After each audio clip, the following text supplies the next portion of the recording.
Lyca production Subaskaran மற்றும் red rain movies தயாரிப்பில் உலக நாயகன் கமல்ஹாசன் நடிப்பில் பிரம்மாண்ட இயக்குனர் சங்கர் இயக்கத்தில் உருவாகியுள்ள இந்தியன் 2 திரைப்படம் உலகமெங்கும் உள்ள உங்கள் அபிமான திரையரங்குகளில் வெற்றிகரமாக ஓடிக்கொண்டிருக்கிறது.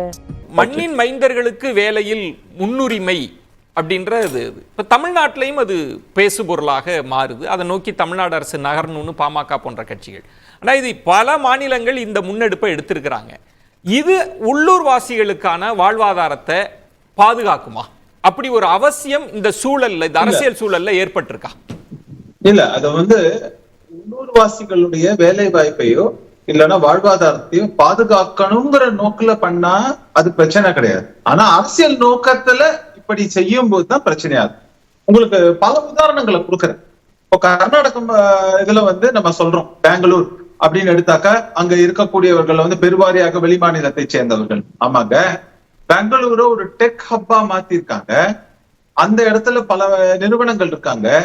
அவங்களுக்கு தேவையான திறமை இருக்கக்கூடிய குறிப்பிட்ட திறமை இருக்கக்கூடிய மாணாக்கர்களையோ இல்லைன்னா மற்ற வேலையாட்களையோ எடுக்கணும்னாக்க இந்தியா பூராவும் போறாங்க.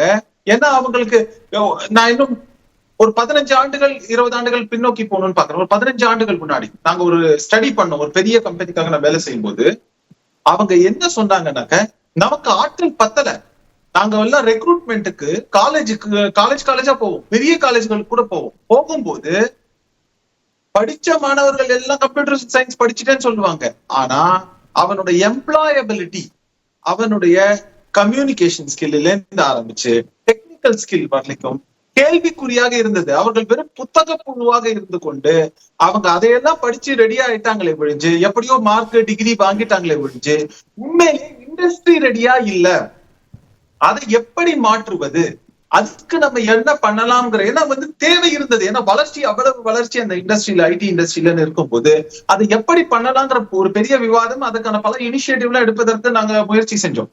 நீங்க சர்வீஸ் செக்டார் மட்டும் பேசுறீங்க, ஐடி மட்டும் அல்ல வேலை வாய்ப்புல. இல்ல, ஒரு நிமிஷம் நான் ஒண்ணா சொல்றேன். பாலு அவர்கள் சொன்னாங்க, சொன்னது ஒரு ரீசன் அதுதான். அப்ப பாலு அவர்கள் சொன்னாங்கல்ல, ஓசூர்ல ஒரு தொழிற்சாலை அமைக்கிறாங்க, அங்க இருக்கிற கிராம மக்களே அந்த வேலையை செய்வாங்க. இன்னொரு மாநிலத்தில் இருந்து கொண்டு வருவதற்கான காரணம் என்ன? குறைவான கூலி தானே. அதுல என்ன தகுதியோ குறைவான அடிப்படையா இருக்கு, திறமையாவா இருக்கு? இல்ல, அது மட்டும் இல்லங்கிறது என்னுடைய தாழ்மையான கருத்து. இப்போ பாலு சார் ஒரு விஷயம் கரெக்டா சொன்னாரு. ஏன் நீங்க ரெஸ்டாரண்ட்ல போனா கூட மற்ற மொழி பேசக்கூடிய மற்ற மாநிலத்தை சேர்ந்த வேலையாட்கள் இருக்கிறார்கள்னு ஒரு கேள்வியே கேட்டார். என்னுடைய கேள்வி ஒன்னே தாங்க. பல இதுல நம்ம ஊரை சேர்ந்தவர்களும் ரொம்ப கடுமையாக உழைக்கக்கூடியவர்கள் எல்லாமே இருக்காங்க. இப்போ பிரச்சனை என்னன்னா, அது 10 மணி நேரம் 12 மணி நேரமோ நம்ம ஐயா அவர்கள் சொன்ன மாதிரி அதெல்லாம் கிடையாது. எல்லாரும் தெளிவா அதுக்கான சம்பளத்தை எல்லாம் பேசி கொண்டுதான் வருகிறார்கள். கடந்த காலங்கள் மாதிரி சுரண்டல் அப்படி இப்படின்னா நம்ம எந்த அளவுக்கு சொல்ல முடியும்னு எனக்கு தெரியல. ஆனா இங்க இருக்கக்கூடிய பிரச்சனையா தான் இப்ப பாத்தீங்கன்னா, நம்ம இதுல இருக்கக்கூடிய இளைஞர்கள் டாஸ்மாக்ல போய் உட்கார்ந்துருக்கான். அந்த டாஸ்மாக்ல இருந்து ஆரம்பிச்சு எல்லாத்துலயும் சர்வ் பண்றதுக்கு அவர் சொன்ன மாதிரிதான் பார்த்தாக்க வெளிநா மாநிலங்கள் இருக்காங்கன்னு மக்கள் கம்ப்ளைண்ட் பண்றாங்க.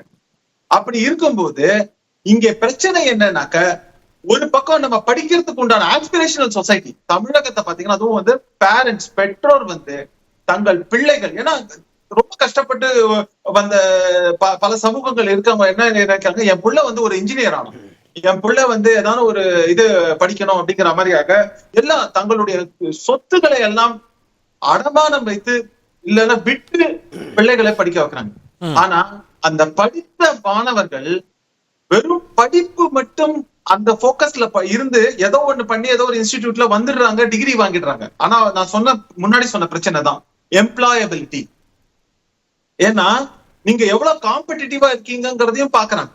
இப்ப நான் என்ன கேக்குறேன், எல்லா இண்டஸ்ட்ரியிலுமே இந்த மாதிரியான பிரச்சனைகள் எல்லாத்தையும் இருக்கு. அதையும் மீறி நம்ம ஐடில நம்மளும் ஒரு முக்கியமான, நீங்க சொல்றத நான் இப்படி புரிஞ்சுக்கிறேன் ரமேஷ் சேதுராமன். திறமையை தேடுகிறார்கள். ஒவ்வொரு ஸ்டேட்லயுமே எங்களுக்கு தேவையான நபர் வேணும், திறமை உள்ளவர்கள் வரணும். எங்களால உள்ளூர்வாசிகளா அது வேற்று மாநிலத்தவரா அப்படி பார்க்க முடியாதுன்னு சொல்ல வரீங்க. இன்னைக்கு என்ன சொல்றேன், திடீர்னு ஒரு இடத்துல எனக்கு 500 ஆட்கள் வேணும்னு சொல்றாங்கன்னா, அந்த நிறுவனத்தினுடைய குறிக்கோள் என்னன்னா, எனக்கு எவ்வளவு சீக்கிரம் 500 ஆட்களை நான் 30 நாளுக்குள்ள நிரப்புவேன்னு சொன்னா அந்த 30 நாளுக்குள்ள நிரப்புறது தான் அவங்களுடைய குறிக்கோளாக இருக்கிறது.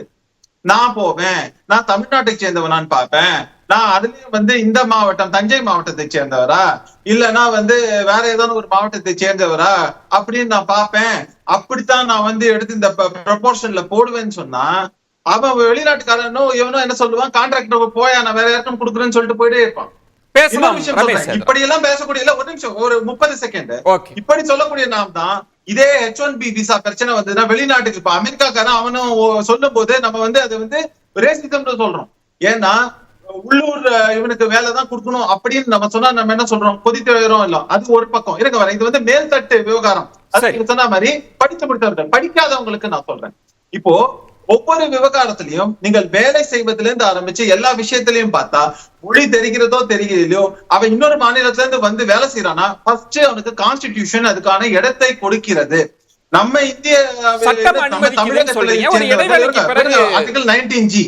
லைகா புரொடக்ஷன் சுபாஷ்கரன் மற்றும் ரெட் ரெயின் மூவிஸ் தயாரிப்பில் உலகநாயகன் கமல்ஹாசன் நடிப்பில் பிரம்மாண்ட இயக்குனர் சங்கர் இயக்கத்தில் உருவாகியுள்ள இந்தியன் 2 திரைப்படம் உலகமெங்கும் உள்ள உங்கள் அபிமான திரையரங்குகளில் வெற்றிகரமாக ஓடிக்கொண்டிருக்கிறது.